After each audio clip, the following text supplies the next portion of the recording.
الصلاۃ والسلام علیکہ یا سیدی یا رسول اللہ وعلی آلک و صحابک یا رحمت للعالمین۔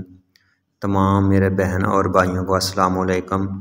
آج کی میری ویڈیو کا عنوان ہے درود شریف اور دعا۔ درود شریف دعاؤں کی مقبولیت کا ذریعہ ہے۔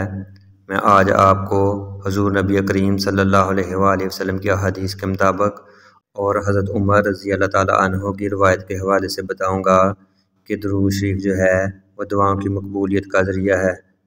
نبی رحمت صلی اللہ علیہ وآلہ وسلم نے ارشاد فرمایا، ہر دعا روک دی جاتی ہے جب تک میرے اوپر درود شریف نہ پڑھا جائے۔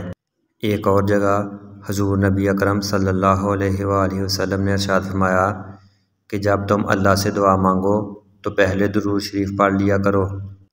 حضرت محمد صلی اللہ علیہ وآلہ وسلم نے ایک دوسری حدیث شریف میں ارشاد فرمایا، دعا اور آسمان کے درمیان ایک پردہ ہے، اور یہ پردہ اس وقت ہٹتا ہے جب مجھ پر درود پاک پڑھ لیا جائے، اور جب مجھ پر درود پاک پڑھ لیا جائے اور آسمان اور دعا کے درمیان پردہ پھٹ جاتا ہے اور دعا اللہ تعالیٰ کی طرف مقبولیت کے لیے چڑھ جاتی ہے۔ دعا کی مقبولیت کے بارے میں سیدنا عمر فاروق رضی اللہ تعالیٰ عنہ نے فرمایا، دعا زمین اور آسمان کے درمیان روک دی جاتی ہے جب تک بندہ حبیب خدا صلی اللہ علیہ وآلہ وسلم پر درود شریف نہ پڑھے، دعا جو ہے وہ راستے میں رک جاتی ہے۔